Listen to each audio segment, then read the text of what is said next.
Hello, everyone. Welcome to the Law of Attraction Roundtable. I'm your host, Gary Temple Bodley. We have another special event here today. We're going to do Joshua and Laurel, which will both answer a question for Sari. And I'm here with Astrid Halvorsen. Hi, Astrid. Hi, Gary. Hi, everyone. All right.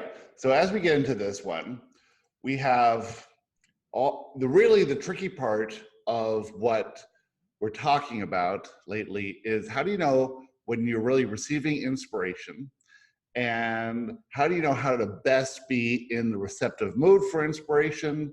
And a lot of people ask, how do you know if it's an urge or if it's really inspiration? The urge comes from, wanting to change the conditions, and the inspiration comes from being in a aligned state of being, and then taking action that will lead you forward into, uncovering your soul's purpose and living the life you intended to live and having all your dreams and desires unfold naturally and easily.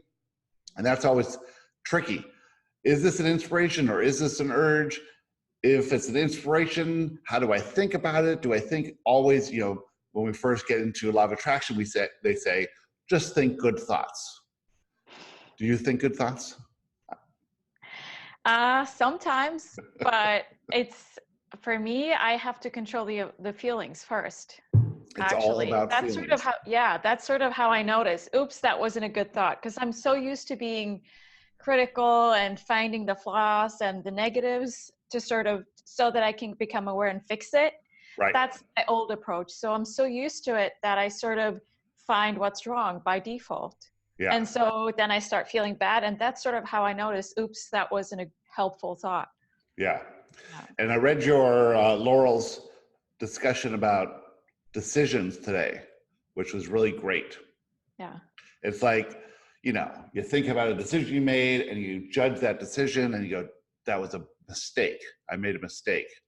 In fact, that was sort of what we were talking about in our first ever conversation about Tina? About Tina's cutting the trees off. Yeah. That was a mistake. No, it wasn't a mistake. You were inspired to do it. The owner got upset, but that has nothing to do with you. You can't make a mistake. And when you make a mistake, you perceive that now everyone knows that you're this imposter who doesn't know what they're doing, I was at the grocery store today and I looked at something that I wanted from the dairy section and it was expired by 1 day. So I asked the clerk if he could find something that wasn't expired, and he came back and he said, yeah, this is the same date, but a month from now. So it wasn't expired. And I was polite and everything, but I got home and I just hated myself. I can't believe I did that. I just went down the shithole over this stupid little thing. And I realized after hating myself for several hours, I realized it's just the shame of him catching me in a mistake. And it all happened to make me aware that I have to stop focusing on every little thing that I think I do wrong. I just have to stop. It's not helpful. Right. So I have these small manifestation events that I blow up to something huge in my head. Mm-hmm. And that's how I figure out the little things that really are huge things and how I see the world and myself. Yeah, and it's not that it was a small thing or a big thing, because there aren't any small or big things. It was intense or not intense. And it was intense for you because you have a highly limiting belief about how you're seen by others and your perfection and all these things. That all comes around to how you're seen by others. What's interesting is that this is someone you don't know. It's not like it's somebody who knows you, and maybe it's worse with someone who doesn't know you, but if it was your best friend, you could just laugh about it. Yeah. And if it's someone else, you don't want that person to think you're stupid. Yes, but why would I care? Why would I care? Yeah. Most people wouldn't care. And I wasn't rude or anything. I just laughed and said, oh, thank you. And I just couldn't get over it. Yeah. And see, I would laugh and say, thank you too. Or maybe say something, self-deprecating at the time to ease whatever that was. But if that happened to me, I wouldn't be, now I'm just guessing because it hasn't happened, but I'm thinking, I would just laugh it off and go, oh, silly thing. Yeah. But, you know, this is too, I see a lot of my friends who have to be perfectionists about what they do for the same reason. Because if there, God forbid, is a typo in something they write, they can't forgive themselves for it. And that's because in that area that they're doing, they want to be seen as the expert or whatever. Yeah. I've had my friend Bruce for, you know, since 9th grade, and we've been in business together a lot. And I get so much more done than he does when we were working together, because he would go over his stuff over and over, just making sure it was perfect and never finishing it because it had to be perfect. And I always kept my eye on the bigger picture. You know, it doesn't matter. That sort of stuff doesn't matter. And it doesn't mean anything about me. I just want to get stuff done. And if there's a typo, I'll fix it later. It doesn't say anything about me. And that led me to be able to do this, because I'm doing so many questions so quickly that I can review it one time and catch what I catch and then send it out. And even the books I review and then send them to one proofreader, send them to another proofreader, and that's it. Yeah. And all of them have typos in them still. You know, they're big books, you can't catch them all, and I don't care. And if someone points it out, like in the boot camp, there's tons of mistakes in that, and people point it out, I go, great, I'll fix that, no big deal. I don't have that thing, which makes me feel a little bit more effective in that. Yeah. And it's all this perception of what I think people think of me, so I don't think it matters that much. And other people think it matters a lot. Yeah, I'm just sort of grateful that I've gotten to this point where I'm super sensitive about everything that's going on, because normally a few years ago, I would have just told myself, don't worry about it. He's just an idiot. I would have blamed the other person for some reason to make myself feel better about it, because you have to get over it. Or like, just don't go to that store again. No one will ever, something like that. But now that I'm aware of this stuff, I use these rather innocent and small incidents. I mean, I didn't hit anyone with my car. It's just a tiny little thing. And I can use that to work through these emotions and figure out the beliefs instead of just ignoring it and then having to hit someone with my car in order to fix the belief. Right. So I'm glad that I sort of overreact to such an enormous degree, but it's still difficult in the middle of it. Yeah. Well, that's a really good point, because you're doing the work. You know, for you to become who you're going to become, you will have to become a vibrational match to that version of you. You're being led there, kicking and screaming. And we all are. We're all being led, kicking and screaming. We're all resisting those aspects of ourselves. Mine goes around cooking. And so when I'm cooking, if I make a mistake in cooking, because I really care about how people perceive me as a good cook. Yeah. And like, that's my thing, you know? And Tracy and I were filming a recipe I was making for YouTube. And right in the middle of it, we're making beets, and I roasted the beets, and she's like, as she's filming it, says, take the skin off mine, you know? And like, damn it, cut, let's walk away. You know? And so I had my manifestation event right there. Like, this is not how I expected it to go. Yeah. I'm insecure in this filming in the first place, because this is the only second one we've done. Everyone else seems so easy at it when you watch their videos, and I can't get easy at it. And when one little thing gets in the way, it disrupts the whole thing, because I care about what people think of me as a cook. And because of the expectations. Isn't that interesting? The expectations, for me, that's what ruins it all. Because if you go in expecting to not be great at it, then it's not such a big deal if you mess up. But if you go in, this is important, I have to make it good, it's going to be great. Yeah. And you screw up or make something that's not within your limited perception of what's perfect. Yeah, that's exactly it. And so I watch other people doing videos. I have this inspiration to do videos myself. The inspiration says it has to be fun, right? Yeah. They're never fun because I'm totally focused on what I'm doing, right? And so I'm saying, okay, well, it has to look like this one. And I'm only on the second one I've ever done. If I had just said, all right, I'm just going to do it, see how it comes out, you know, go through a manifestation event here and there, and then get better and better and better. But that's a lot better than how I would have been before. I would have quit. You know, I would have said, I can't do this. This isn't for me, right? And that's not true. It just means I'm not a vibrational match to the version of me that will be proficient at doing these things and having fun doing it. I will be one day, but I got to get over my limiting beliefs. And one limiting belief says it matters how you do this. Doesn't matter. And also the belief that it should be what you have seen others do. Right. It's even worse. Would you want, why would you want another copy? Yeah, exactly. We tend to copy other people because we're going, you know, oh, that's inspiring. I want to do something like that. And then when we can't do what they do because we're not them, we don't find the thing in us that is unique and special and will be interesting to those who think it's interesting. Yeah, because that's the whole point. Not to copy, because then why would you have to do it, but to do it in your own way. Yeah. And not only not to copy or to do it your own way, but not to do it for any result other than just doing it. That's the only reason to do it. Yeah. Interesting. Yeah.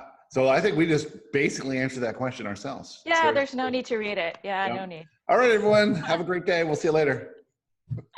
Perfect. We don't need no channels. No expectations. That's why this is good, because as far as we're concerned right now, it's just you and me. You know, we're not even considering the 60 people who will watch this. I watched your video with Kimberly from, she's channeling the beings of the light. Oh my gosh, I loved it. And I was like, oh my God, I'm just going to email Gary and tell him we're never doing this again. Why the hell would anyone, with that great video with Kimberly, I'm not ever putting my face out there again. I'm not doing this stupid, horrible copy of that. It's never going to be that good.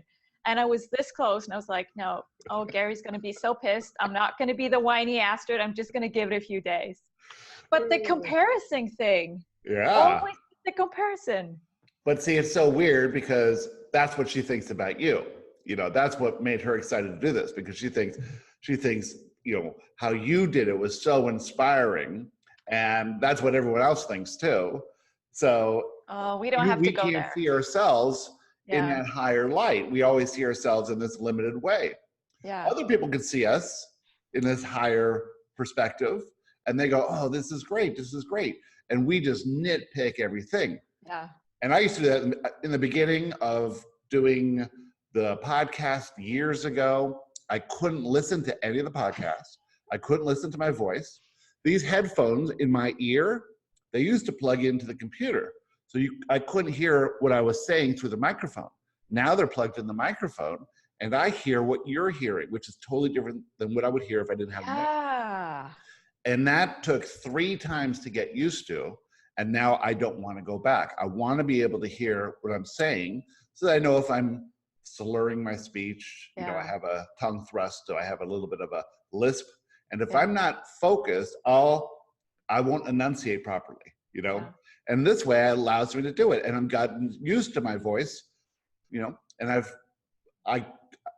I watched that video that we did, the first one, on the big screen TV. Oh God.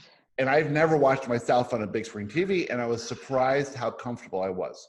A little anxious, a little weird, but I got comfortable. And that's all it is. It's just getting, you get your vibration to this level of comfort. There's a little wobble in there, but if you just stay with it, you know, then all that nervousness and doubt, you know, tends to fade away. Yeah. And I find it interesting that I'm not worried about being on YouTube without makeup, but I'm worried what the clerk will think of me because I thought something was expired. It's Doesn't make sense. No, it doesn't. It's so funny.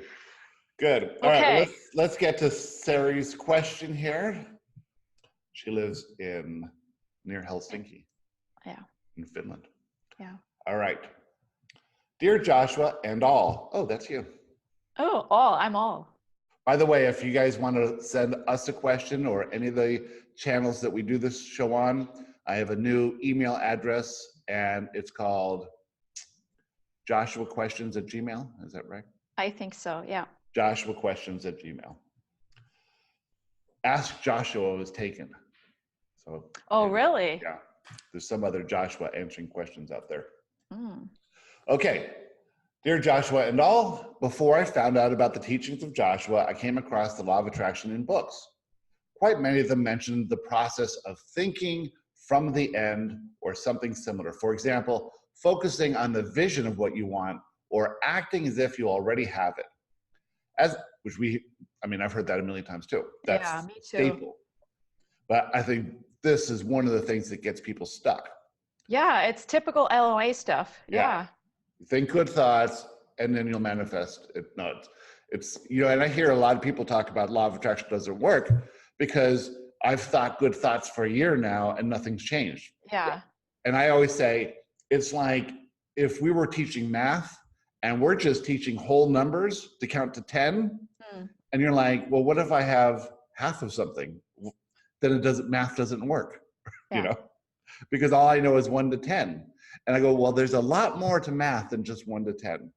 And so there's a lot more law of attraction. That was a horrible explanation, Gary. That was I like bad. it. I like that one.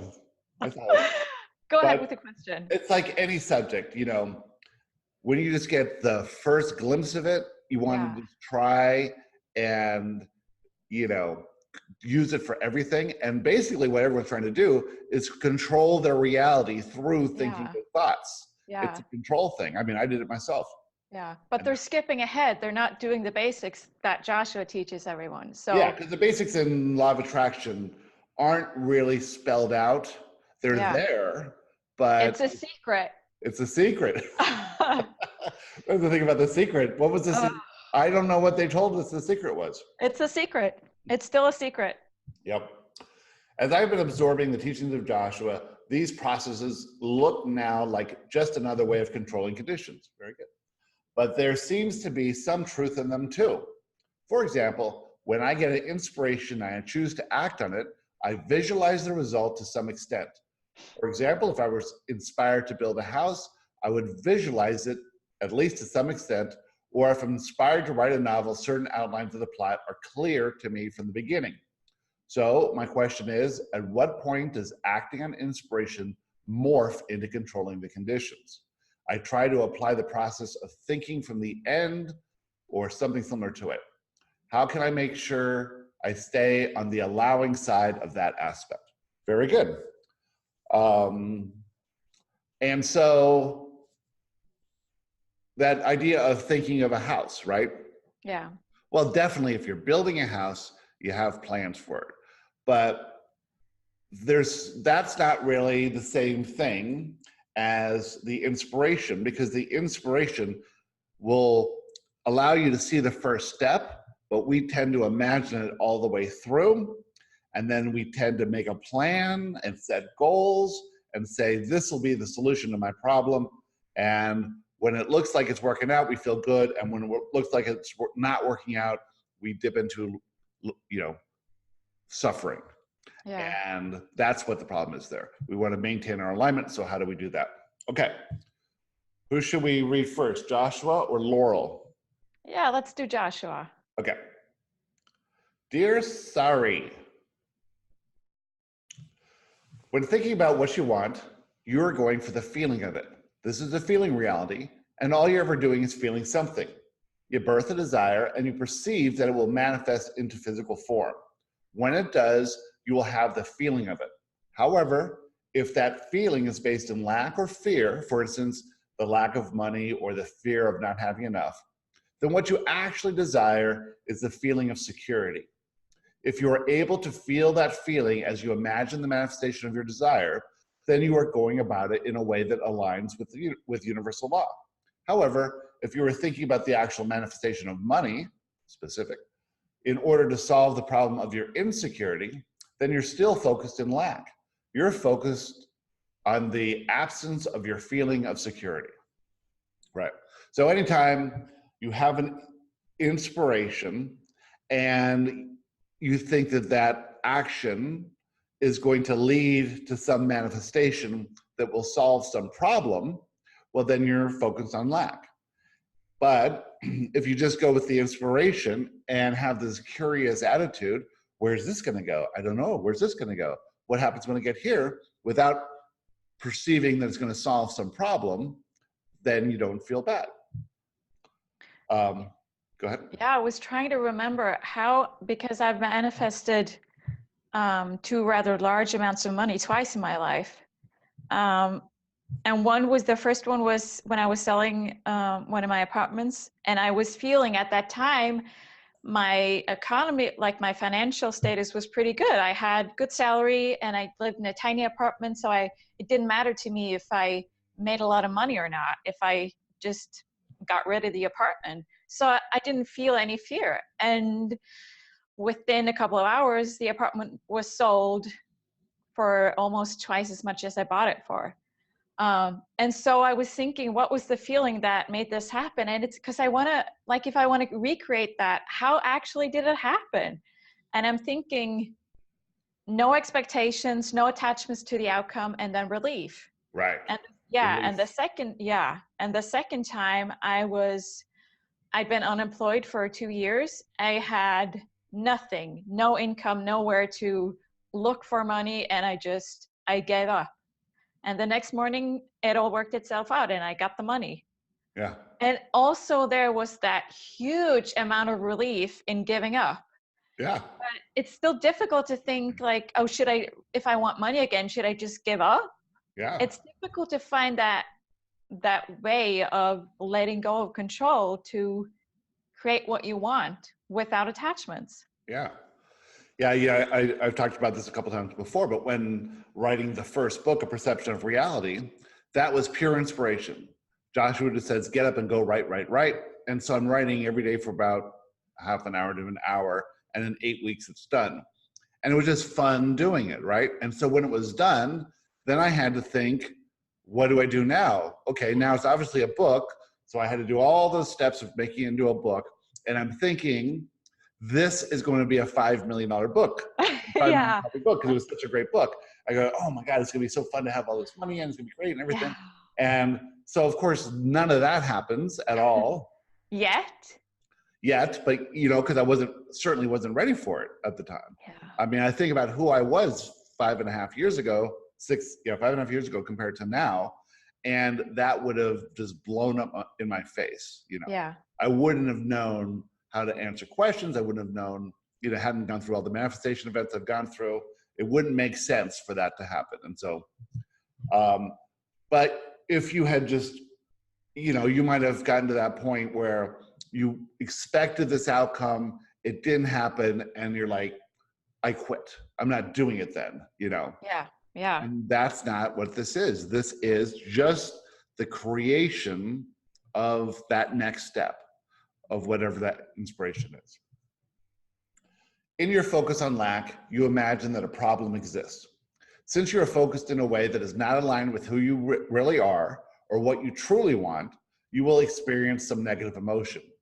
This is your indication that you are resistant to the manifestation of your desire. It's a way of letting you know that your current perception of reality is different than the true reality your inner self knows. And so you receive negative emotion in the form of guidance. As you slip into a negative emotional state of being, due to your emotional imbalance and your perception of danger, you receive urges to change the conditions. If you act on an urge to change your conditions, it may eventually lead to the apparent manifestation of your desire, but it has no positive effect on your feeling. You will not receive the feeling of security. In fact, you will receive you will receive even deeper feelings of insecurity. So this is like all that about efforting and struggling in order to achieve a goal. When you get that goal, you think it's going to make you feel the thing you're lacking, and it doesn't. It makes you feel the opposite of that. Yeah.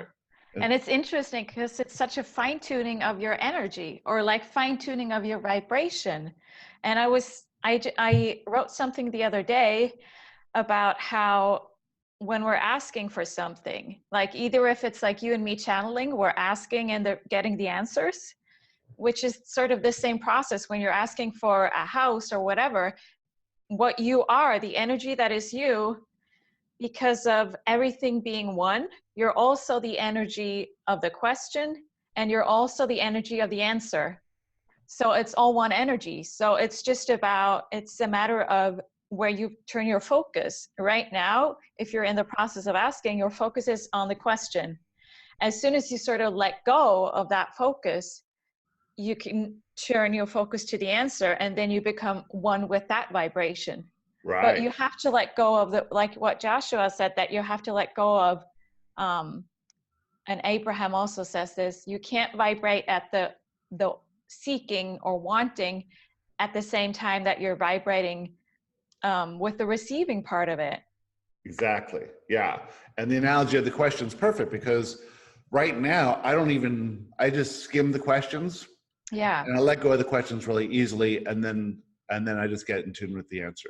Also, I have no expectation of where the answer is going, nor do I care really how long it is. I don't care how much time it takes. I just give up the outcome, and then once it's done, I don't attach my value to it at all.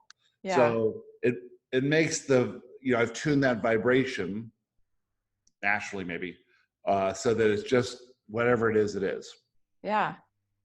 And that letting go and being easy about it, trusting that it'll come out as it's supposed to come out, in this case for Sari.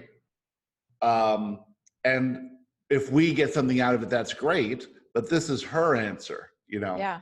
And Yeah. so that's what makes it easy to manifest these answers. Exactly, because we're not attached to it. Yeah.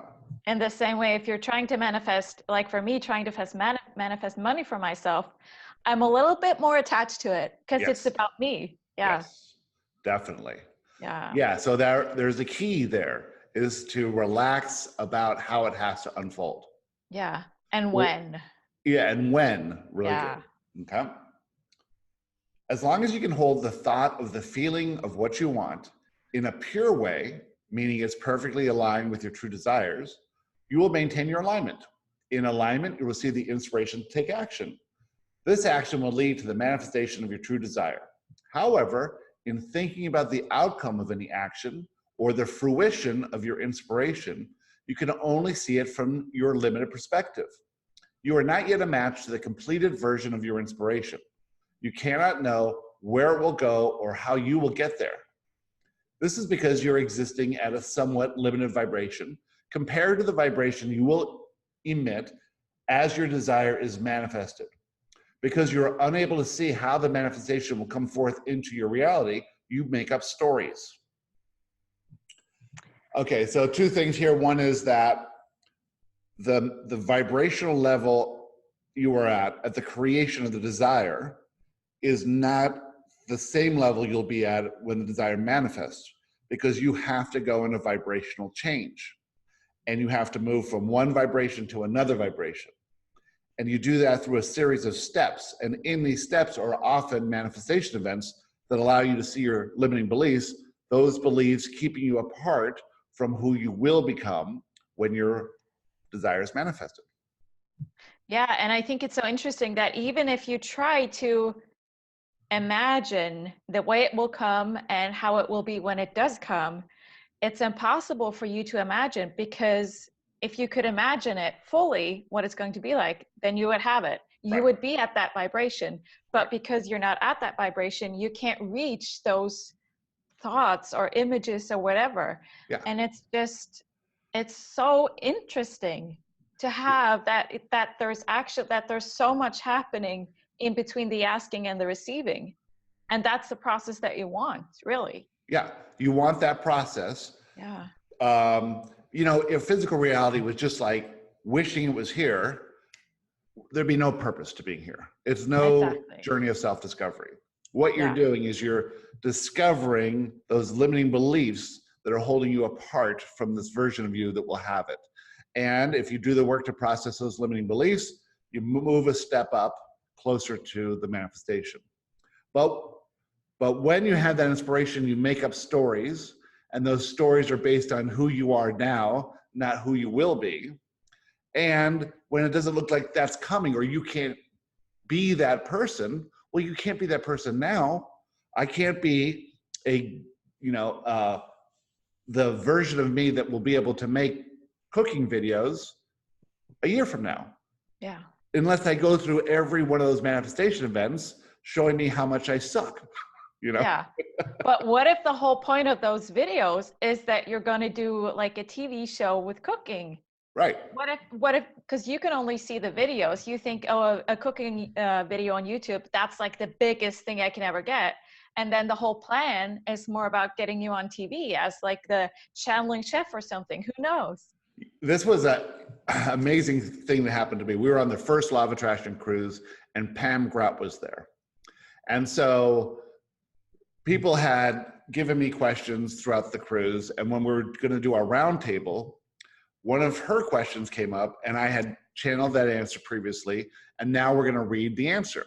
And she says, you know, she has this idea for a TV show about law of attraction, and she's working hard to get that made.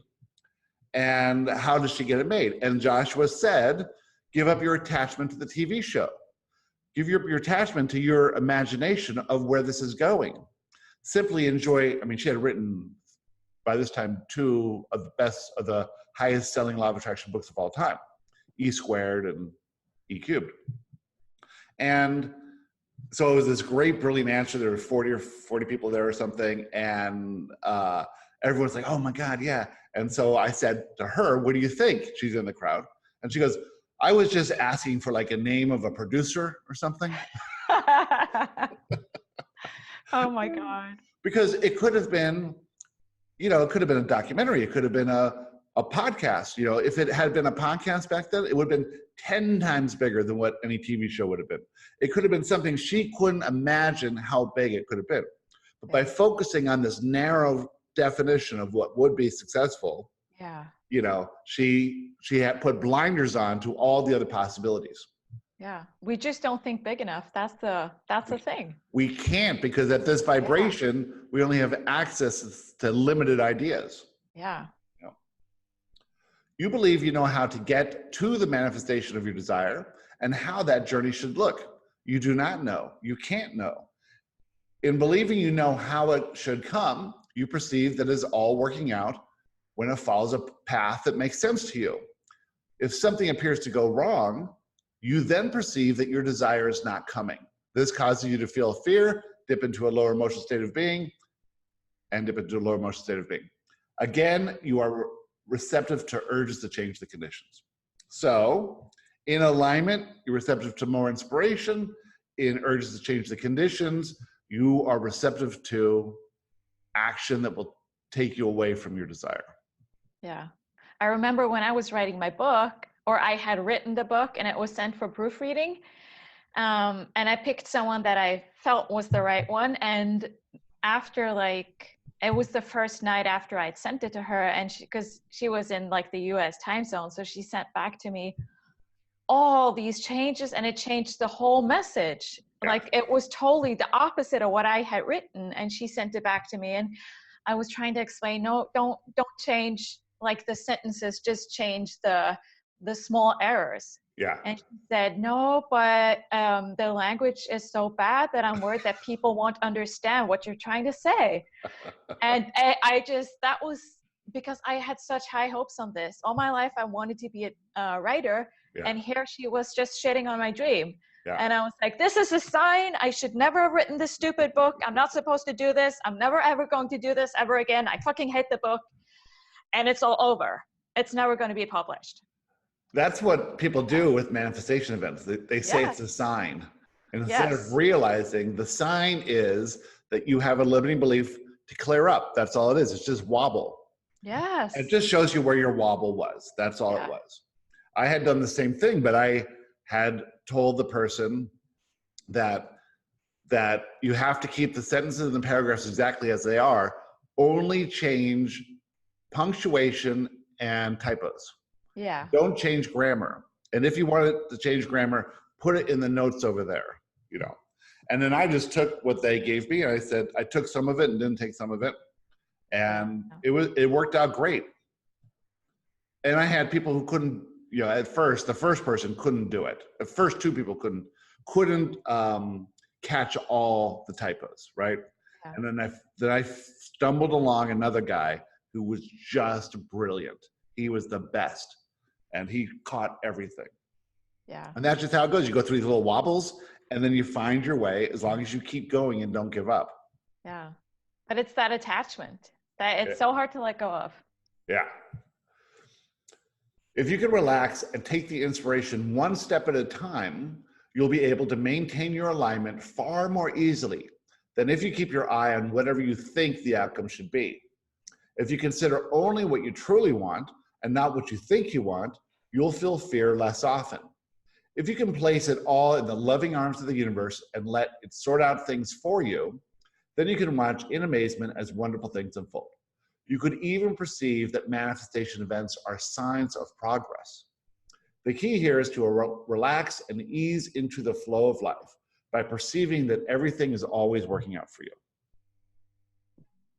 I just had this conversation with Kyla and Wendy the other day because I have no idea what my life will be this fall. Everything is white. It's like a blank screen. I can't see anything. I have no idea. Like, will I be a carpenter? Will I be an electrician? Whatever am I going to do? And they said, yeah, well, maybe it's because you need to live in the moment now. And I said, no, but I don't know, like, what are my goals? Where should what should I align myself for? What should I which path do I take? What do I focus on? And they said again, well, why do you need to, can't you just focus on the moment? And I was trying to explain, no, but I need to know where I'm going. Otherwise I can't control what I'm doing. Uh-huh. Oh, yeah. Me and this control issue, I believe, okay, this is what I want, this manifestation, and now I'm going to control my way to get there. Right. Yeah. We all believe we know the best way to get to where we want to be. Right. The control issue is such a huge problem. It is. And we're all programmed that way. And I think it's like this. Just think about 100 years ago, 1920. At that time, most people didn't travel 50 miles from their place they were born. They didn't really have anything going on. They could just do what they could do. I watched an interesting documentary about World War I, and these guys in England were all drafted and went off to fight war. They were totally excited by it because their lives had nothing going on, right? They had nothing else to do. They were toiling in labor of whatever that they could do in their little village in England. So they all go to war and they just enjoy themselves immensely. And they say, sure, there were times of suffering and agony and pain, but overall, it was a phenomenal experience and they wouldn't have traded for anything because they didn't have access to what we have access to. They couldn't control their reality at all. And so they just went with whatever was happening. But now we live in a time where we can totally, like, think of the 50s after World War II, people come home, they can now buy a house, they can control where they live, they can buy cars, they can control where they go, they can send their kids to school, so they hope the kids get into college or something, and so they start controlling, but they live generally very happy lives. We get to now where all our problems are those of abundance, and we're trying to control a million different things at one time. Still perceiving that we have to, have control in order to avoid negative emotion this whole time. And so this is why I think this is the time of awakening, because we are embarking on a totally different approach to life of absolute acceptance, as did, the tribes living in America 500 years ago, right?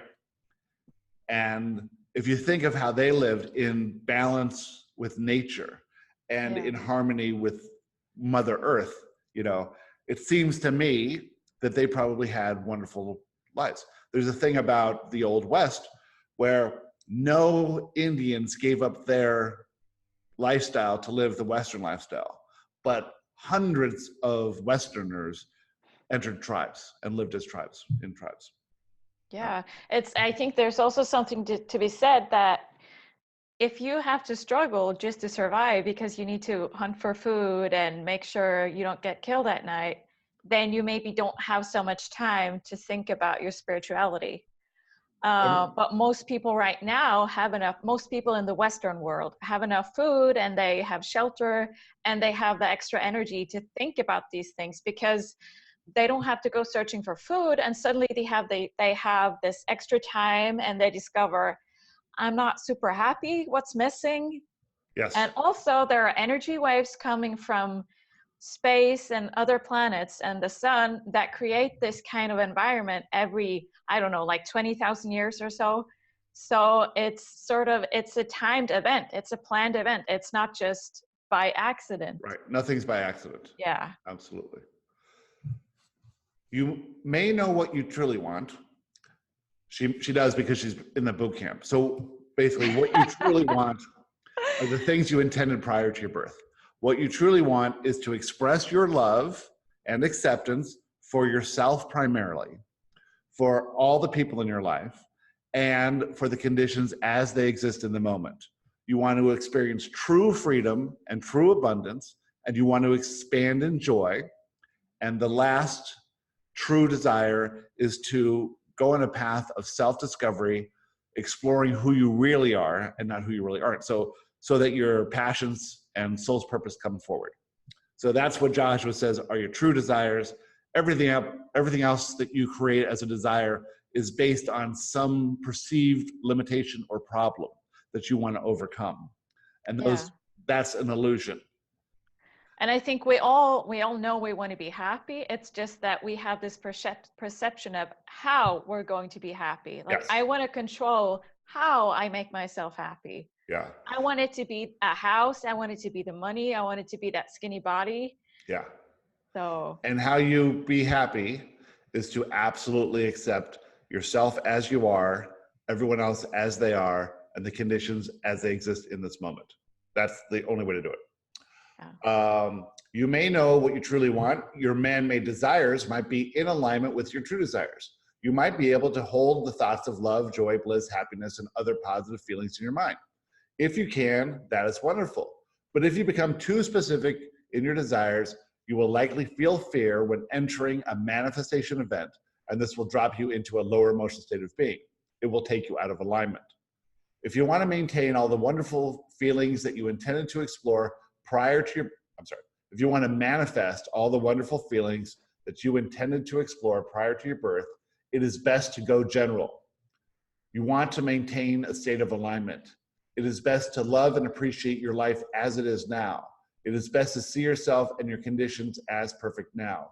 It will not help to be constantly focused on improvement, for that is more about control than love. When you can come to love what is and ease the specifics of your desires, you will live life as you intended prior to your birth.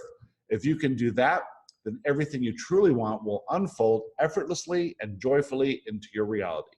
With our love, we are Joshua. All right. Woo!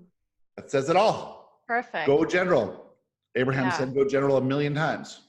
But it's so difficult though, when you want that one thing or like those 1,000 things, it's so difficult to not get attached to that one thing. Yeah. Yeah. Well, I have this building downtown here, and I've always wanted like a cool little restaurant. And this would be the perfect spot. It's right on the square. They're redoing the sidewalk, so you have tables out on the sidewalk. And it would be like a destination for this town. It would help the town, and it would be so cool to have, you know? But is that what I truly want? I don't know. If it comes, it comes. Maybe someone else leases out and makes a restaurant there. I don't have to do any of the work. Maybe something will come into my life, but I'm giving up any attachment to it. I'm just saying, if that comes, that'll be great. But I'm not trying to control it, because I could go in there, kick out the tenants, start working on it, create a restaurant, and then suffer. Are you imagining how it's going to be in that restaurant? Like thinking about the interior and Layout. I would do that. And seeing yourself with like friends coming over on the opening night and you're in the kitchen, hey, or totally. Yeah. That's so much fun. I love doing that. Yep. As long as that's fun. Yeah. Great. But if you're attached to it, because that may not match my true desires. Yeah. You know, my true desires might be to keep going with Joshua. That may lead us to another level of all of this, whatever it is. And then maybe someone else does, who knows what happens down there. Maybe we even move. Maybe we move to Italy. Who knows? You know, it doesn't, who knows what's happening. So I'm just keeping everything as open as possible. Yeah. All right, let's go ahead and jump into Laurel. Yeah. Okay. Wouldn't it be funny if it was exactly the same answer? Well, That would be funny. dear Sari, when you desire something, anything at all, what you are wanting is the feeling of it. The feeling can come in a multitude of ways, and your mental image is only one answer to your desire. So, from an unlimited potential ways you can achieve this feeling, through your mental image, you are limiting yourself to this one outcome. This is not a negative thing. It is just the way your mind works. If you can be aware of this and allow in other ways this feeling can manifest, you're heightening the chances of actually living it. Okay, So this that is was, brilliant. Yeah. yeah, that was what we talked about the mental imaging, because I'm always like, oh, is it okay to do this? Am I limiting myself? So I make sure I create like several different images of my dream house just in case. Yeah, That and was fun. because if the possibilities are limitless, and we're only thinking, even if we're thinking of 10 different possibilities, that's just a speck of sand on an endless beach of Yeah, possibilities, you know? yeah. From this mental image of the end result, you often try to figure out a path to achieve this goal. You think of several paths, and through logic, you resonate your way to the easiest or most likely path to getting to your goal. This is your next limitation. Why? Because you are discounting the myriad of ways that you are not able to imagine. What you desire is of a vibration that you are not currently holding. If it was, you would have it in your life in this moment. This means that you must change your vibration to get to the place where you have this manifested. As you cannot see beyond your vibration, it is impossible for you to imagine how to get there. Why? Because parts of your path is also unknown to you, just as the vibration of you having your desire fulfilled is unknown to you. So no matter how hard you try to think, you cannot conceive of the actual path to the manifestation. Yeah. And I So, hate that. I want to know so I can control and just get it done with. okay, so, all right, if you knew what the path was, well, then there'd be nothing interesting happening Yeah. because you would know, oh, there comes Bob. Bob's going to come and tell me this, Yeah. right? But now we say, well, I wonder how it's going to happen. And then you see somebody goes, oh, I wonder what this message is. Or Yeah. am I supposed to talk to, how come I feel this reason to talk to this person, you know, or that person? And there's also the thing that if you, oh, I'm sorry, I interrupted. Go ahead. No, You feel this I was done. inspiration to talk? Oh, Uh-uh. because like if I knew what I had to go through to get to that place, I would probably say, no, thank you. I'm not going to do it. Find a different way. Because, Absolutely. yes, because at this point, I have so much fear that I cannot imagine myself walking that path. It's too difficult. I'm not willing to take those steps. So I just wouldn't do it. Right. But you Yeah. can take the one step that's in front of you. Yeah, Right? maybe if someone pushes me. Well, if I push you, you can. Yeah, yeah. That's exactly it. So in a way, it's good that we don't know because maybe we wouldn't have the courage to do it because in most of these cases, the reason you don't have what you want is due to fear. Absolutely. Absolutely. All your limitations are due to fear. The fear arises because you have limiting beliefs. Yeah. That's it. Without the limiting belief, you couldn't feel the fear. And so if you, the path to the manifestation of what you want is done by changing limiting beliefs, which means you have to face fear. You face fear when you get in a manifestation event, and you face fear when you think too far ahead on your inspiration.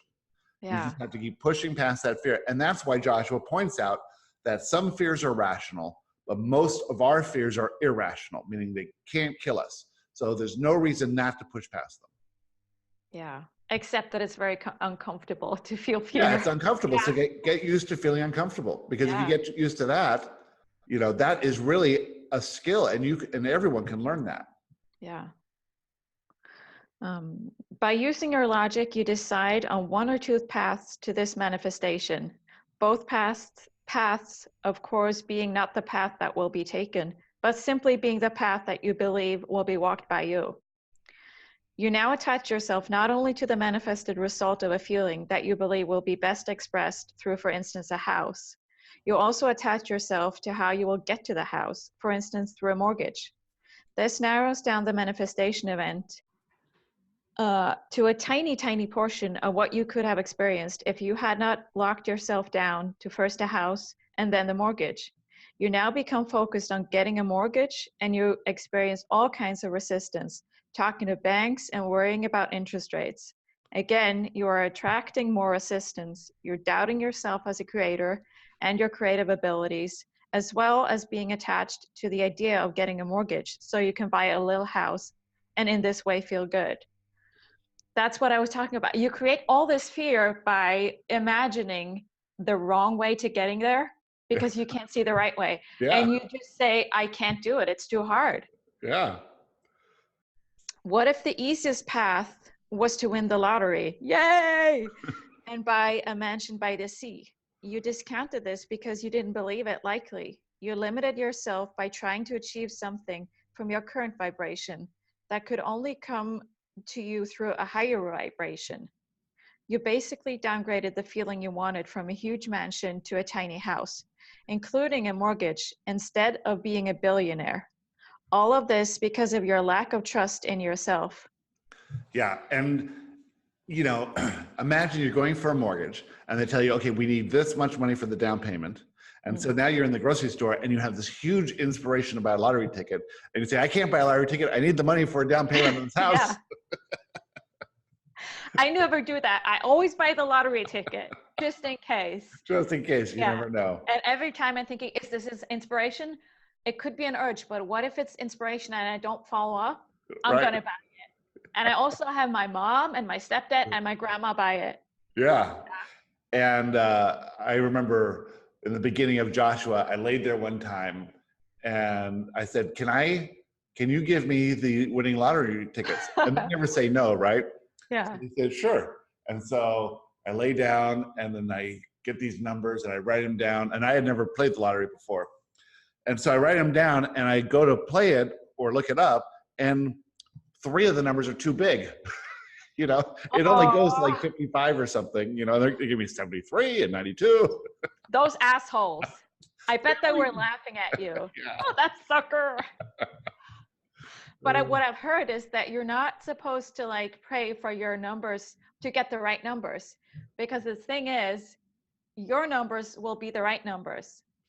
So you make like the lottery, the machine, you make the machine choose your numbers instead of praying for you to find the right numbers.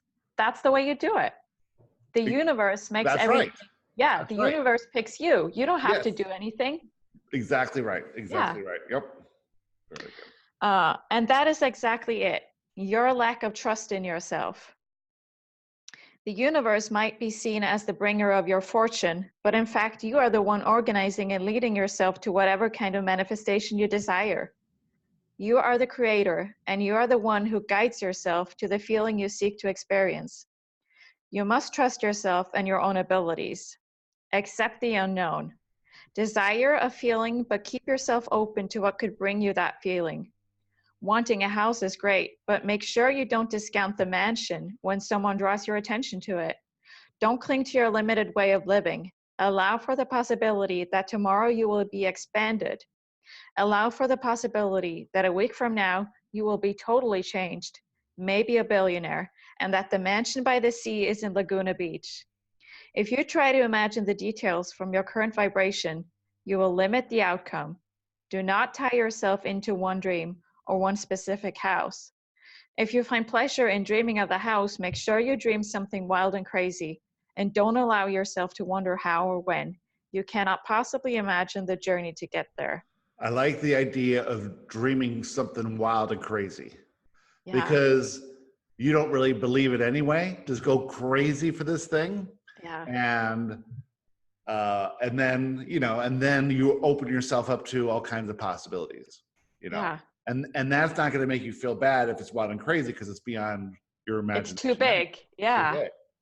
So I have a too big imagination, a dream. I'll tell you later. If you You don't I want to tell. interrupted you again. I You, get no, overexcited. no, you didn't. Because I had this inspiration. Because as soon as I start something new, I get huge dreams. So I was thinking, in the casinos in Las Vegas, they have these big theaters for like Cirque du Soleil or Celine Dion or whatever. Yeah. So that's where we'll do the live show on a Okay. Saturday night in one of those big theaters in Las Vegas. With a We'll, 1,000 or more people. at least, and we'll Yes. be on stage. Yes. Sounds How's good. that for a good dream? Excellent. Yeah. I can see us there for sure. Yeah, why not? Yeah. And that's such a crazy dream that I don't feel fear because, like, honestly, Yeah. you know. And it'll be, $10,000 a ticket. Yeah. And then we have to to give away for some people who haven't manifested money yet, we'll give it away for free. No, they'll just have to be a vibrational match to the money and they'll figure it out. Well, I want to invite some friends, and these friends, they don't watch YouTube. So when I fly them down there, they think we're going on a vacation, and Okay.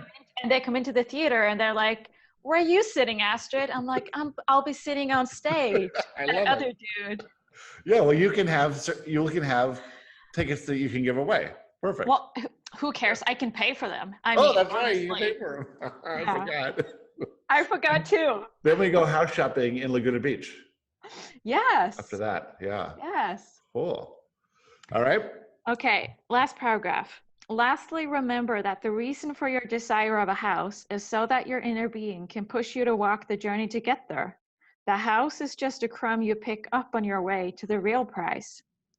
The manifestation events you have to go through to get there is more the prize than the house. But the actual price is to be who you will be when you are the expanded being who just happens to live in the mansion in Laguna Beach. All you want is to be the expanded you. Your expansion is always your desire. The house is a great way to get you to move forward. And in this way, the inspiration to always reach for new experiences is an incredible help to get you to move ahead on your journey to enlightenment. Just remember that once you are living in that mansion, you will very soon wake up and desire something even bigger and better. And that is exactly how it should be. For you are an ever-expanding being in an ever-expanding universe, in the ever-expanding oneness of Source. And whatever you desire shall be yours. Woohoo! I just got chills. Were you thinking about the cooking show? Is that it? When No, you got I the was thinking chills? about this. Yeah. Yeah. Whatever the inspiration is, that's why we're here. We're here to move along this journey of manifesting what that inspiration is, not what the thing we think is the problem or the lack. Yeah. Yeah. And then once we get to that, no big deal. We're on to something bigger. Yeah. But isn't it interesting though? I just channeled something else today about, because so many of us have this inner yearning to do something. And that one thing is what we want the most. And it's also the one thing that we resist the most. Absolutely. And we just want something else, to not have that craving for this one thing, this purpose. Because for many of us, our purpose involves huge fears. So if we could just do something else, then we wouldn't have to deal with our fears. But we can't, because that inner yearning is so strong. Yeah. And like what the dream that we have is just this breadcrumb to get us moving, to do that. Yearning is just there to get us moving so that we can discover the beauty of who we truly are. Yes. And it's so hard to resist it, and we just don't want to do it, but we can't not do it. Yeah. And everyone resists it. And that's the thing. And then they find that in that resistance, they drop down, come back up. The yearning is still there. It never goes away because it was intended prior to your birth. This is the discovery of who you truly are. And once you go along that path, things start to click, but you're not free from fear, because you'll still have to move along that path on inspiration every day, which will always bring up fear, some small, some big. And it's just getting comfortable pushing past that fear. Yeah. Figuring out a way to stay in alignment. Figuring out the difference between an urge and an inspiration. This is the fullness of the subject of law of attraction. Law of attraction, just that one basic law that we use as our moniker or our placeholder to say what we're talking about, is just a tiny aspect of this larger discovery of the physical mechanism of reality. Yeah. And why we're here and all that. Go ahead. And there's this misunderstanding that if you follow your purpose, or if you live in your purpose, you're not going to feel fear. It's all going to be bliss. But that's so not it. You're still going to face your fears, because we all have limiting beliefs. Otherwise, we wouldn't have to be here. Yeah. If we didn't feel fear, we could just be dead and enjoy life, or enjoy life in the non-physical. Right. So even if you're walking your path, living your purpose, you'll still feel fear. So bliss needs a different definition, because we tend to think that bliss is life without fear. Yeah. And that's not true. I think bliss is living your purpose, or traveling the path on your purpose, full of fear all the time. You're just getting so good at it that the fear doesn't stop you. And you can see people who are high achievers, they definitely feel fear, but the fear doesn't stop them from whatever they're doing. And so to become highly effective in life, you concentrate on what you truly want, not the lack of what you think you need, and you get good at being uncomfortable, pushing out of your comfort zone and pushing past fear to do what you're inspired to do. Yeah. And there's a lot to this. Yeah. Yes. And bliss isn't just like ecstatic joy. We all have, for me, bliss is peace.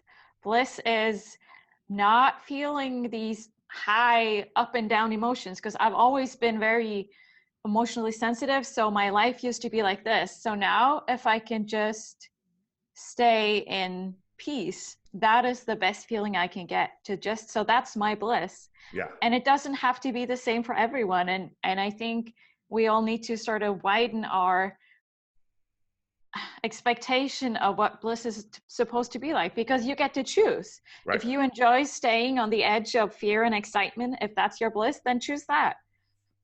For me, it's peace. And I love it. Yeah. We're all unique. We're totally unique, and our paths are all unique, and everything, the thing you got to understand that every grain of sand is unique. Every grain of salt is unique. Every snowflake is unique. Every leaf is unique. Everything's unique.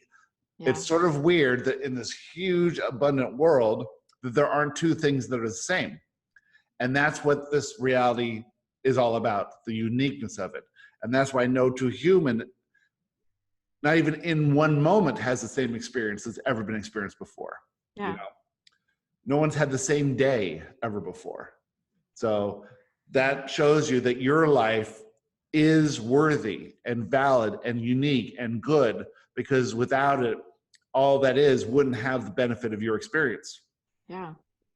It was kind of weird today, though, that those two, because I felt those two answers were very similar, because the other times we've done it, it's been sort of more different. And now they were really similar. I was surprised. And what everyone should know is we don't send each other our answers until like right before the show starts. Yeah, I got yours like 8 minutes before we started. Right. Yeah. I didn't even look at yours. But the first sentence in Laurel's, when you desire something, anything at all, what you're wanting is the feeling of it. So this is really the crux of that understanding what a desire is. And Joshua says the same thing. Yes, exactly. You have to know it's not the thing, it's what you think the thing will give you a feeling of. Yeah. Yeah. And so then you can, and that talks about the fact that nothing is really physical. Everything is vibrational. We just perceive it as physical. And so when you receive the thing you want, it's really a vibration, and it comes, comes formed in some physical thing, but that's not it at all. It's the vibration of it. And you have to recognize it in order to have it. And if you're not ready, you'll never recognize it. So isn't that interesting? Because maybe you were vibrating at that vibration and you got it, but you didn't recognize it, but you still vibrated at that feeling. So you received your feeling desire, but just not, you received both parts, but you only recognized the feeling and you didn't recognize the physical manifestation. So you still received it because you were vibrating at the feeling of what you wanted, but you just didn't see the, I think that in order to manifest everything, what you're trying to do is cultivate the feeling. So if you simply cultivate the feelings of love and acceptance by loving and accepting everything, right? Then that can come back represented in a million different kinds of manifestations. If you, like, I cultivate the feeling of appreciation. So I'm constantly thinking about how much I appreciate this and that and this and that. And so now I get back more appreciation than I've ever had in my life. And it's that way of creating your desires rather than going out and doing what you think needs to be done. Yeah. Just focus in this moment on that feeling you want to cultivate by expressing that feeling outwards and having it drawn back into you. Yeah. What an unbelievably great conversation. This is the best podcast ever in the history of the world. Oh, the best ever. Thank you all for listening. If you want to send in a question, it's joshuaquestions@gmail.com. The Friends of Joshua Facebook group, check that out. Join it. We'll let you in. It's a lot of fun. A lot of stuff's going on there. We have a boot camp starting on July 8th if you want to learn more about that. And Laurel's message on Facebook. And Laurel, is that a group? No, it's a page. Just a page. Okay. It's Laurel's an message. open page, public page. So check out Laurel's message, and there you post what, 1 or 2 answers a day?